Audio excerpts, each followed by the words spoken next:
Hi guys! Ready na ba kayo? For tonight's video, we will have a reset. Dahil sa tatlong beses kong pagkatalo sa tatlong tournament na sinalihan ko. Number 1 is the MOA Arena where banned yung mga Hasbro na Beyblade. Number 2 is in the Oriental Mindoro tournament where first Swiss tournament. So mas for me parang mas masaya siya kasi ang dami kong laro. And number 3 is in the last Saturday lang dun sa Robinson Galleria. So sa Oriental Mindoro, shout out sa mga bladers dyan, especially kay Blader Henku, kay Mel Manalo, kay Sir Ezra Abbas, and sa old classmate ko na tropa ko na si Joseph Mahia. And also in the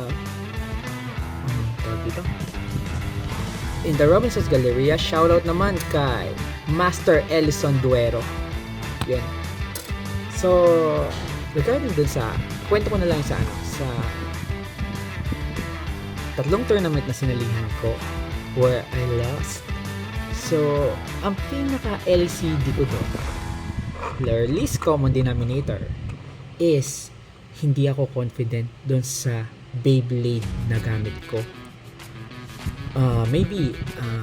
No, it's not maybe. Because of my lack of experience. So, tingin ko, yun talaga yung least common denominator ko. But to share it with you, in my last tournament, when nag-chat si Dale Rodrigo. Shoutout din sa'yo, Dale Rodrigo, bro. In my last tournament, so ito yung ginamit kong lineup. Kasi medyo hindi rin ako confident dito sa cheeseburger na to kay Red Horse. So I tried the Phoenix Wing 360 Rush, my MVP Shark Scale 170 Low Rush,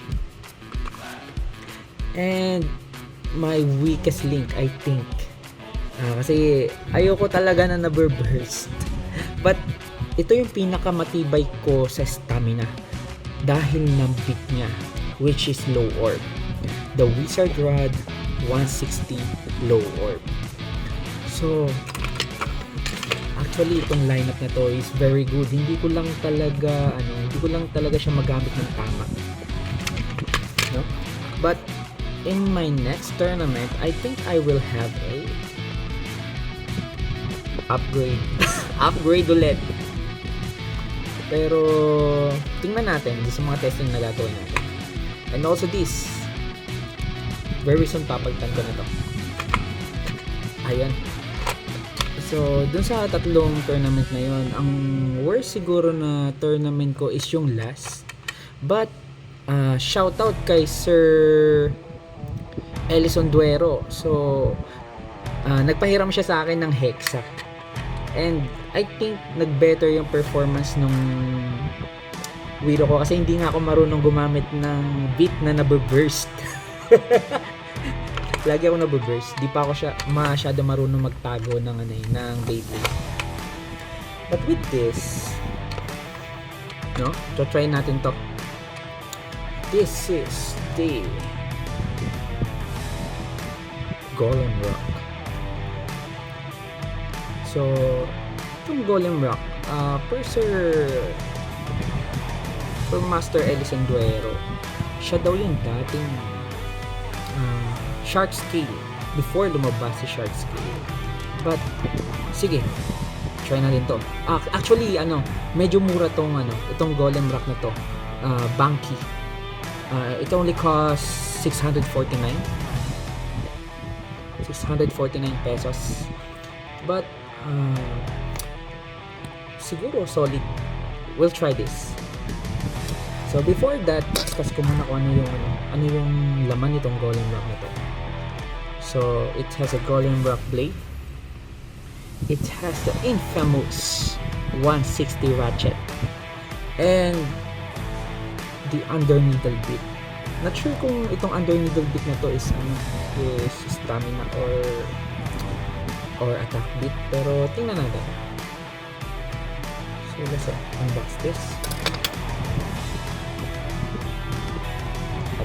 At dyan, kailangan natin ng mahiwagang kutsilyo.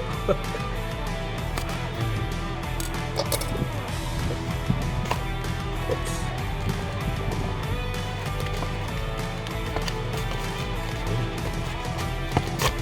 Okay.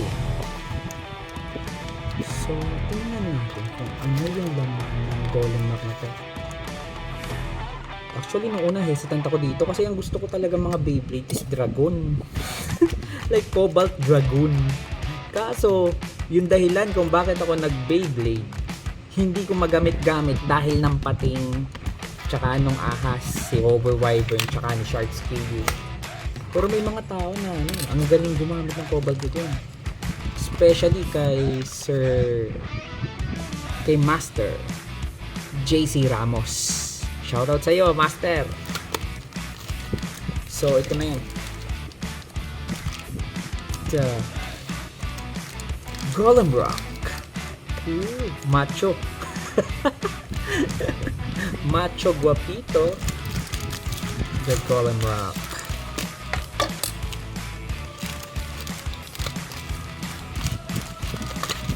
Try this kung saan tayo nito dadalhin. But I think kahit ano pang Beyblade mo, pag di ka confident sa Beyblade mo, hindi ka mananalo. So, kailangan talaga mastery kung ano yung ginagamit mong Beyblade. But we will never succeed until we try. So, unboxing natin to.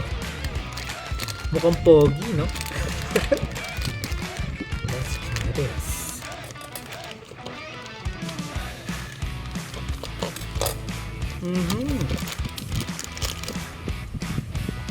Whoa, Golem Rock.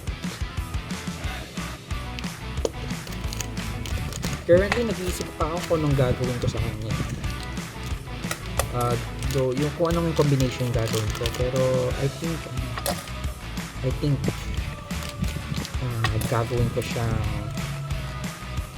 attack. But for now,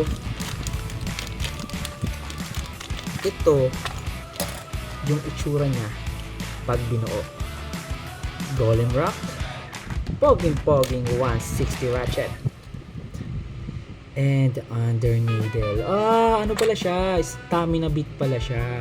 So, naburst din to. Lamang palitan ko to. Hindi talaga ako sanay gumamit ng bit na naburst. Hindi ako masyadong sanay magtago. But parang good niya, oh. Patulos. Meaning, para siyang low orb. So, ano yung common dito sa low orb na to? Maganda yung balance niya tsaka sa under needle. But we'll try Golem Rock.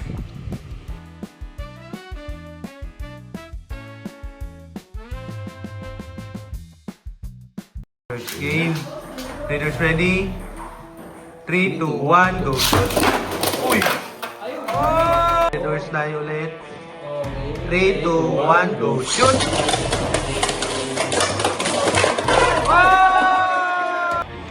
Yan. Ready? 3, 2, 1, go. Shoot! Good. Oh, burst. 3, 2, 1. Good luck. 3, 2, 1 of contest. Good. Ano sa'yo? Hindi lang. Yan na. Ito na tayo. Maganda stamina lower. Maganda defense ng Hexa. Iwas first yan eh. Kaso, dapat ang hila mo, ang ganda sa kabilang bahay. Marami akong natutunan dito ngayon.